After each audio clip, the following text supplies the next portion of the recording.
I'm going to present my thought on just for council to chew on. I have zero interest of not creating a 3-year budget.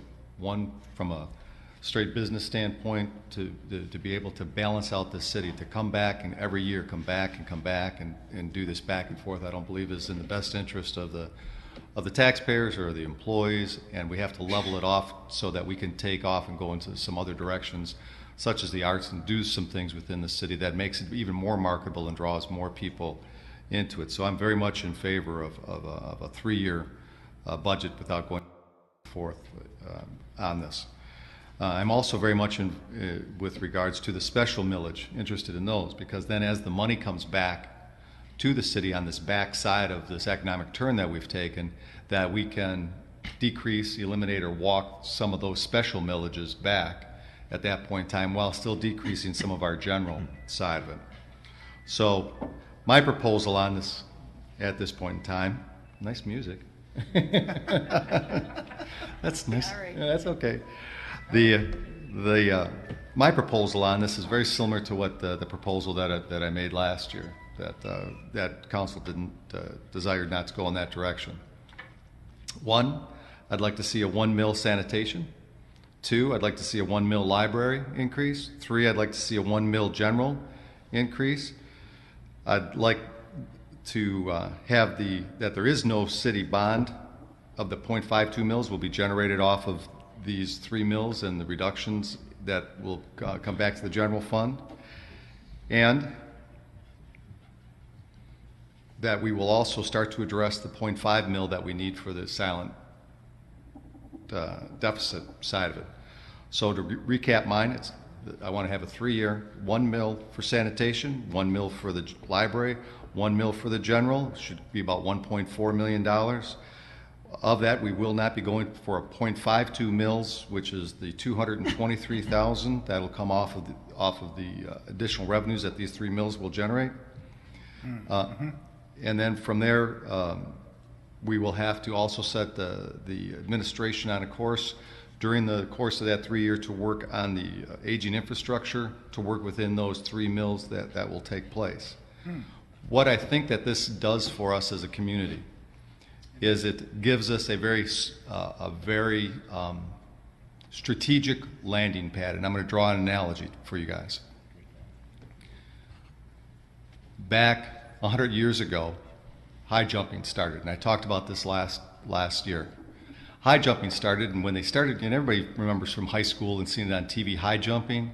High jumping originally, the first style high jump was a scissor, where the person would run up to the bar and they'd throw the one leg over, then throw the other leg over.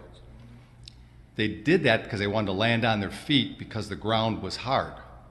There was no absorption. The landing pad was hard. Then from there became, in the 30s and 40s, all the way up to the 60s, came the Western roll. The Western roll means you ran up to that bar and you threw your body over and you landed on your side. And the reason why that changed is because the landing changed. The landing changed to sawdust, and they were able to be more adventuresome, more creative, more developed by doing that. Then in the 60s came this crazy guy called Fosbury, the Fosbury flop. The guy ran up to this thing, went over backwards, arched his back, landed on the back base of his neck, which would have killed him. The 1968 Olympic Games proved to be a turning point in the history of the high jump event. Into the Mexico City Olympic Arena came not only a new name to the sport, but a new approach, which was to revolutionize the high jump event. Dick Fosbury from the United States demonstrated a new style of high jump, which some considered strange and awkward. It was a jump he had devised in the previous years, and one which unsettled his opponents. While the crowd at first saw him as a novelty, his continued success at clearing the ever-increasing height soon made it apparent he was a serious contender. Valentin Gavrilov from the Soviet Union failed at his attempt of 2.22 meters. If they didn't have a landing pad, the reason why it changed is that landing pad became soft with urethane foam, and people were able to, they were now jumping 3 and 4 times higher than they ever did before. I believe with the right financial plan that we will create a landing pad for this city where we can exponentially grow much faster, much quicker on the upside without having to negotiate every year that we go back and forth on.